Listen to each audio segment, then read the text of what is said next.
Shakespeare साहब का वो कविता मुझे याद है, love and world love with you, weep and you weep alone. हंसो तो जमाना साथ हंसेगा, रो तो अकेला कोई साथ न देगा।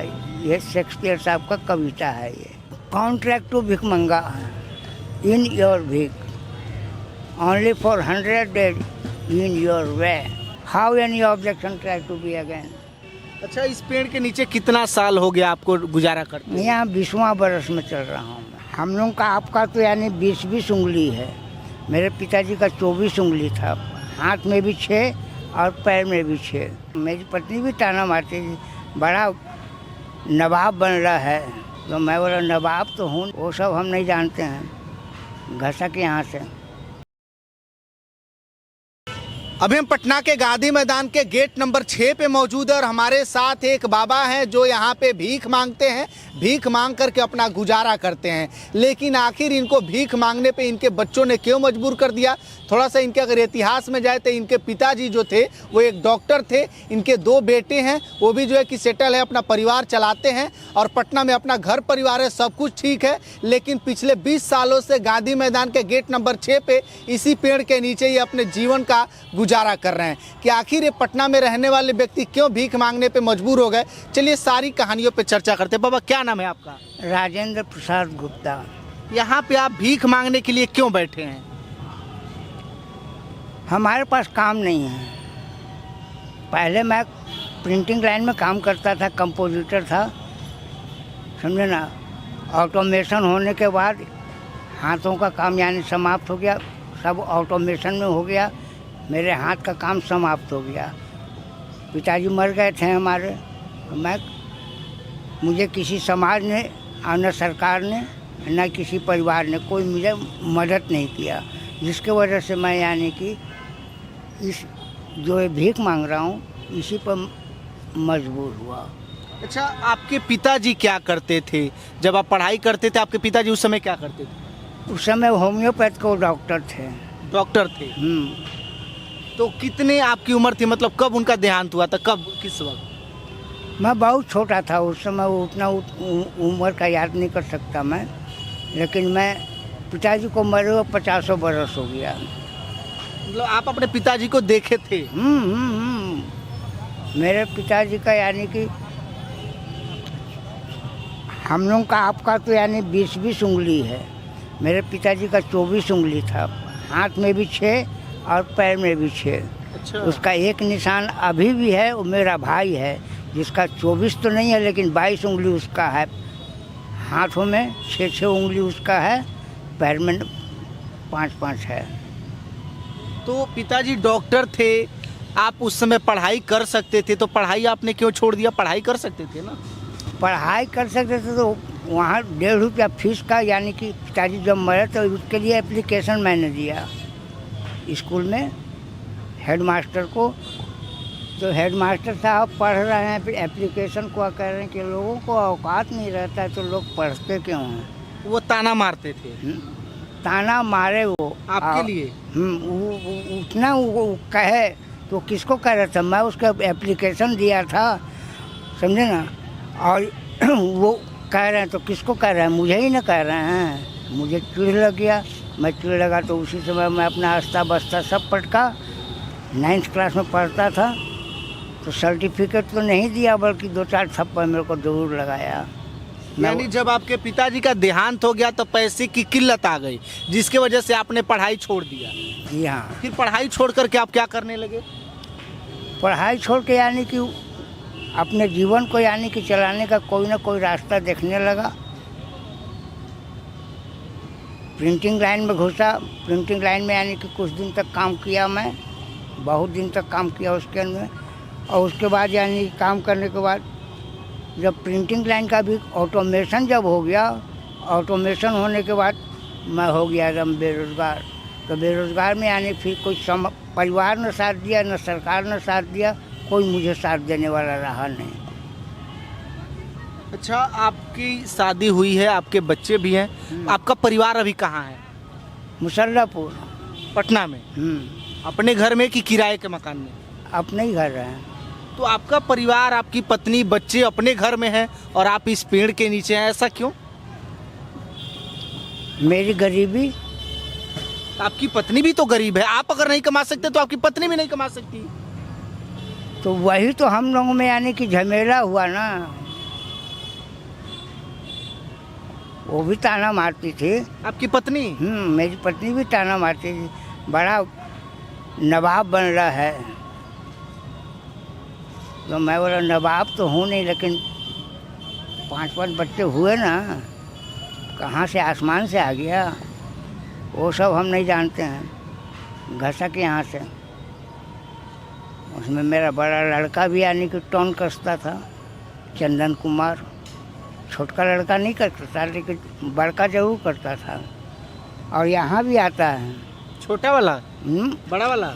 छोटका तो ऐसे नहीं करता है। तो बड़ा वाला मतलब किस मकसद से यहाँ पे आता, क्यों आता है? बस पैसा। मतलब आप जो कमाते हैं, जो आपके पास बचा होगा उसको लेकर के जाना है, खींचना उसका वो। आज तक मैं ऐसे ही क्यों बन के रहा। ये कोई कहीं भी देखूंगा तो ऐसा भिखमंगा लिख के बैठता है। ये बाबा आप क्या लिखे? ओम लिखे?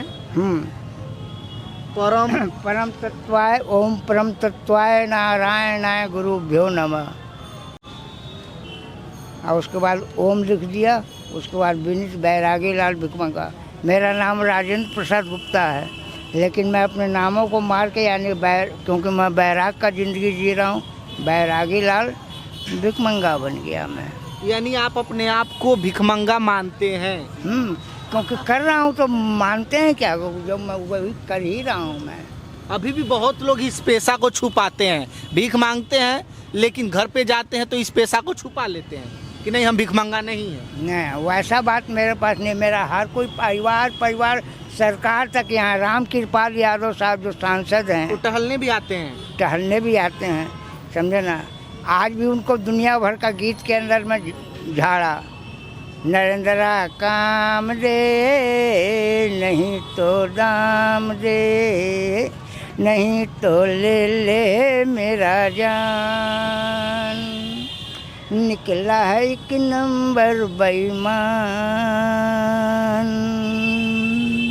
काला धन वापस लाना, सबका किस्मत चमकाना, धोखा देना ही इसका प्लान है, बना भारत का यही भगवान रे। जब बाबा आप 9th क्लास तक पढ़ाई किए हैं, आपको थोड़ा बहुत अंग्रेजी भी आता है, थोड़ा बहुत आप बोल लेते हैं, कुछ अंग्रेजी में बात बताएंगे, कुछ बातें करेंगे? क्या क्या आपको समझ में आता है? क्योंकि आजकल के युवा भी नहीं समझ पाते हैं, लेकिन मैं लिख सकता हूँ। आप जो बोलिएगा उसको मैं लिख सकता हूँ।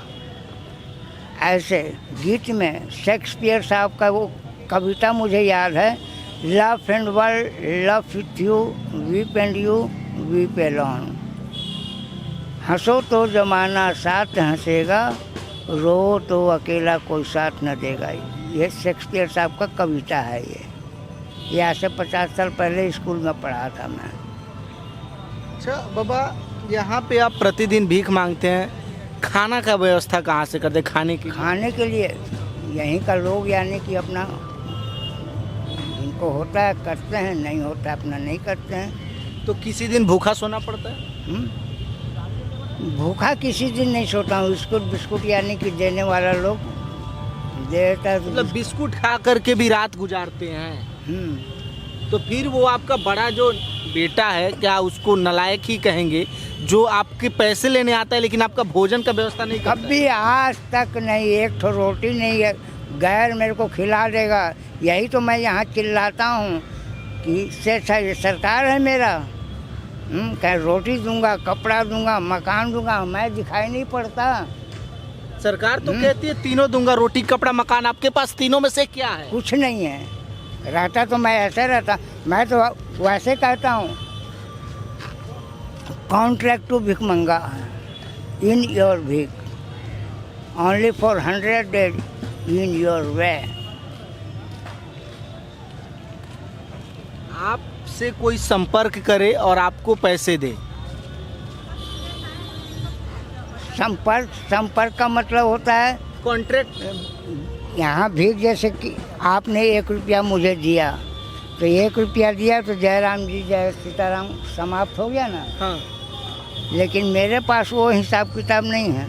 मैं जो कॉन्ट्रैक्टिंग का क्या हूँ, और उसमें ज़्यादा नहीं, 50 आदमी मेरे पास आ जाए कॉन्ट्रैक्टिंग के लिए, तो उसमें जो होगा, जो पैसे मिलेंगे मुझे, मैं उससे कुछ उसका रोज़गार करूँगा। और रोज़गार करूँगा तो उससे आमदनी होगी तो वो पैसे मैं तुमको रिफंड कर दूँगा।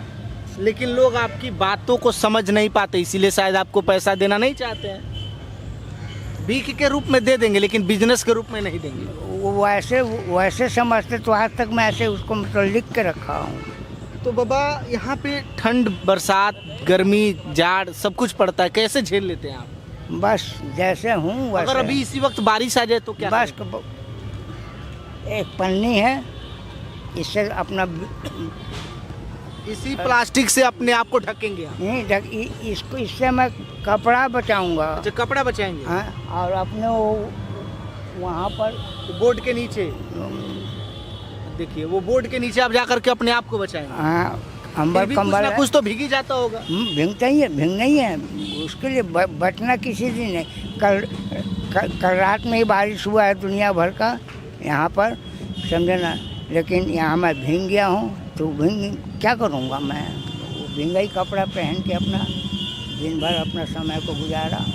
तो बाबा, आपको अफसोस होता है कि आप पिछले जन्म में शायद कोई ऐसी गलतियों किए होंगे, ऐसे बेटे आपको जन्म लिए? नहीं, मैंने अपने जीवन के अंदर में कोई गलती, मैं तो यहाँ कहता हूँ कि मेरा अगर किसी तरह का कोई ऑब्जेक्शन है तो मेरे ऊपर सीधे मेरे को गोली मार।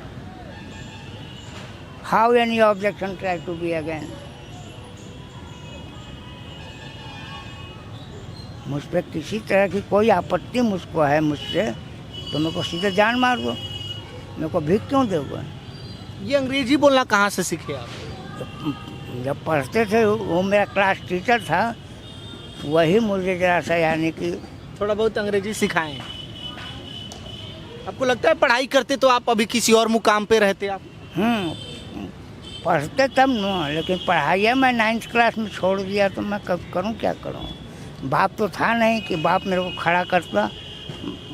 माँ थी, माँ भी यानी कि 2 साल भी नहीं हुआ कि माँ भी गाड़ के पीछे वो भी लग गई, माँ भी मर गई।